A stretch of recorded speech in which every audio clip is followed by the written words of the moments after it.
टॅक्सीवाल्याने आम्हाला साल्सबर्ग शहराच्या अगदी मध्यवर्ती ठिकाणी पोहोचवले आणि तेही न गंडवता. आमच्या प्रत्येक शहरातील सहलीचा हा सगळ्यात आवडीचा विभाग. शहराच्या अशा मध्यवर्ती भागाला इथे ओल्ड टाउन म्हणजेच जुने शहर असे म्हणतात. अशा ठिकाणी पर्यटकांची झुंबड तर असतेच, तसेच आकर्षणाची अनेक स्थळे, चांगल्यातली दुकाने व छानपैकी उपहारगृहे पण असतात. आता आमच्या सहलीत कधी ना कधी केक येणार ह्याचे तुम्हाला पाहून पाहून नाविन्य राहिले नसणार. पण आज केक अशा ठिकाणी खाणार आहोत जिथे जगप्रसिद्ध संगीतकार मोचार्ट रोज सकाळची कॉफी प्यायला यायचा. ऑस्ट्रियातील लोकांचे सरासरी आयुष्य इस्रायलच्या तोडीचे आहे. इस्रायलमध्ये माणसे सरासरीने 84 वर्षे जगतात, तर इथे 82 वर्षे. स्वच्छतेबाबत ऑस्ट्रिया फार काटेकोर हो.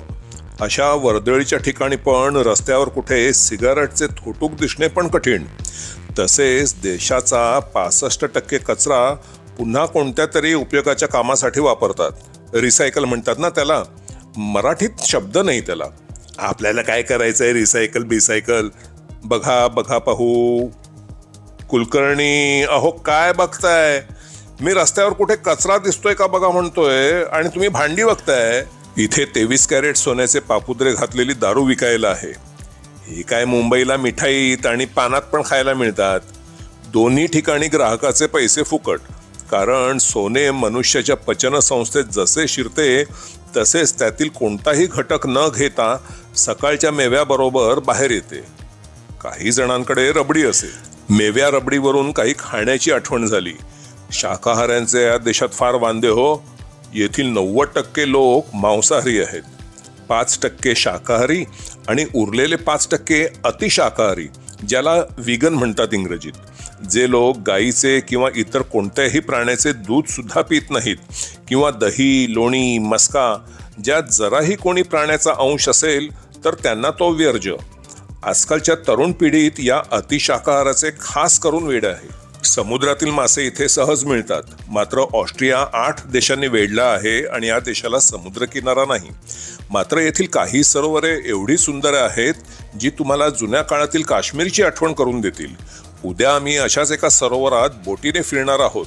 पुढच्या व्हिडिओत पहा तुम्ही. ही जी पिवळी इमारत पाहतात ना तुम्ही, इथे तो जगप्रसिद्ध संगीतकार मोचार्ट राहायचा.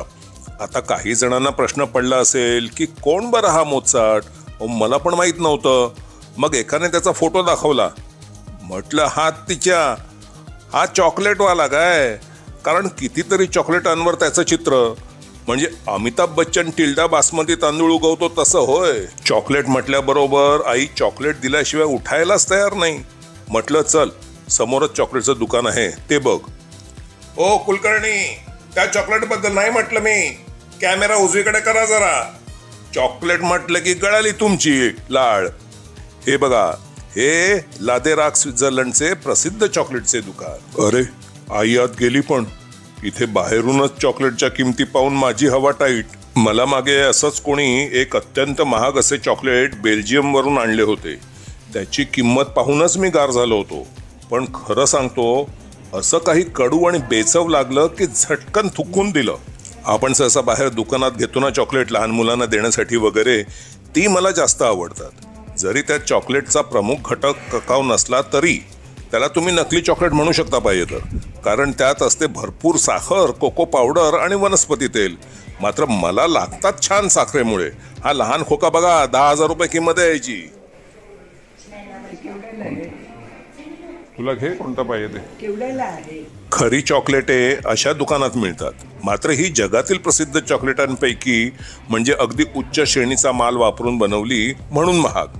आपल्यासारख्याला परवडणारी मात्र खरी अशी चॉकलेटे पण मिळतात. सहसा ती केक बनवायचे सामान मिळते ना तिथे मिळतात. त्यावर 80% ककाव वगैरे असं काहीतरी लिहिलेलं असतं आणि बाकी असतो ककावचा मस्का. साखर नाही हो त्यात काही. गोड समजून खाल नाही तर. No, I'm not. I brushed my teeth. You can. Sorry. Thank you very much. मला नको हे. असेल खरं चॉकलेट आणि जगप्रसिद्ध. मला ते वाण्याकडचं 150 रुपयांचं साखरेचं चॉकलेट बरं. आणि खरं चॉकलेट खाण्याची चव लागली पाहिजे. त्या चॉकलेट विक्रेतीला पंडित भीमसेन जोशींचा भीमपलासी किंवा मियाकी तोडी ऐकवा. काय कळणार आहे तिला? तिला जसं त्याचे अज्ञान तसेच मला चॉकलेटचे. She is 80 years old. and she eats chocolate every day. It's the best chocolate. I love chocolate. Yes. थकली भागलेली आई चॉकलेटचे 4 तुकडे घेतले काय आणि एकदम ताजीतवानी झाली. म्हणूनच काय ते हनीमूनला नेतात चॉकलेटला. Thank you, bye bye. ही पिशवी आता मी फिरवणार नाहीये, म्हणून मी स्वतः सहलीला गेलो की खरेदीच्या फंदात पडत नाही. मोकळ्या हाताने फिरायचं का ओझं बाळगत चालायचं दिवसभर? हे काय लेझिम ढोल पथक आहे का इथले?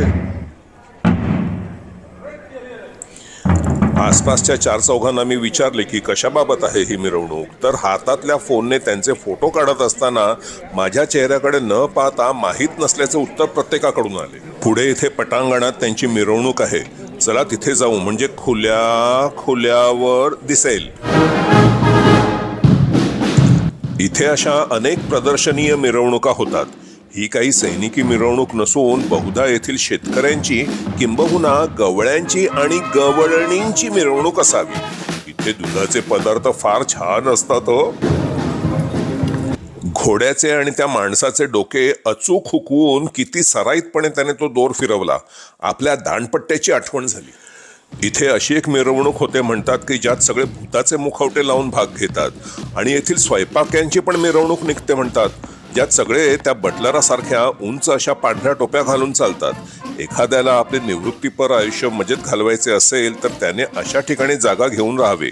रोज सकाळी इथल्या कॅफेमध्ये बसून कॉफी आणि केक सोबत मोफत करमणूक. एखादे फाउंटन पेन घेण्याची इच्छा झाली. पाहू बरे काय किंमत आहे. फाउंटन पेन 1220 युरो म्हणजे जवळजवळ 1 लाख रुपये.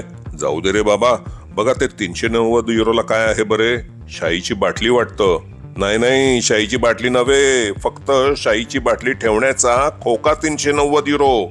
आणि या बाजूला तर त्याच्याही दुप्पट किमतीची पेन आहे. म्हणजे आणखीन पुढे आत जायलाच नको. अरे आई कुठे गेली? आई कुठे गेली बरं? आई कुठे गेली? ज्या टेबलावर केक मिळणार अशा ठिकाणी स्थानापन्न झाल्याबरोबर भारत पाकिस्तानची क्रिकेट मॅच जिंकल्यासारखा आनंद आईला होतो. हेच ते कॅफे टोमासेल्ली, जिथे संगीतकार मोचार्ट आपली सकाळची कॉफी प्यायचा. मोचार्ट तसा गरीब होता, म्हणजे तो इथे कधी उधार पण पित असावा. आपला एक तर्क म्हणजे हे कॉफीगृह एवढे जुने आहे का? हो, 1700 सालापासून गेले 325 वर्षे या ठिकाणी ही जागा चालू आहे. 1700 सालात त्याकाळी आपल्या इथे महाराणी ताराबाई भोसले मुघलांची लढत होत्या आणि या बाईंचे इथे इंस्टाग्राम चालू आहे. एका खाद्यपदार्थाचे चहूबाजून चित्रण, एका गोष्टीचे पाश्चात्य देशात कौतुक वाटते फार.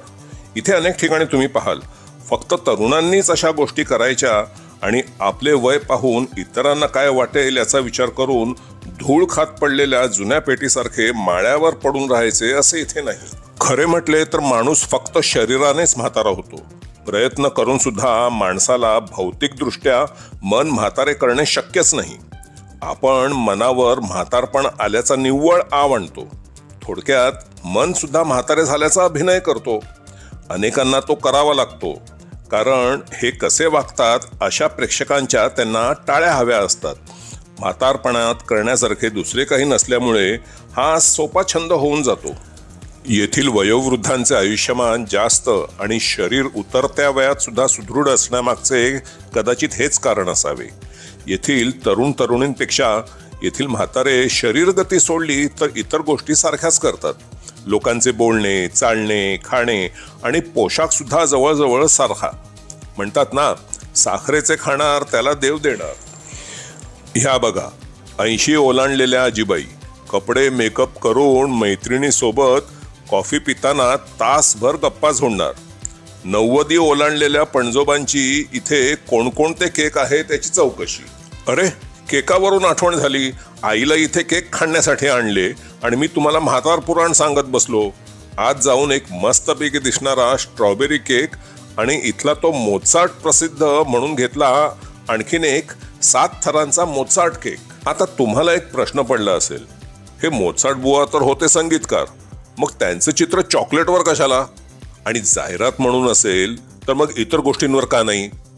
याचं कारण हे की 1890 साली इथल्या पॉल फ्यूस नावाच्या व्यक्तीने एक नवीन प्रकारचे चॉकलेट बनवले, ज्यात गडद चॉकलेटच्या गोळ्यात पिस्ता, मर्सिपान, मलई, थोडीशी दारू आणि आणखीन काही घटक असतात. तो चॉकलेटचा प्रकार इथे फार प्रसिद्ध झाला आणि त्याला मोत्सार्टच्या आठवणीला समर्पित म्हणून मोत्सार्ट कुगल म्हणून नाव देण्यात आलं.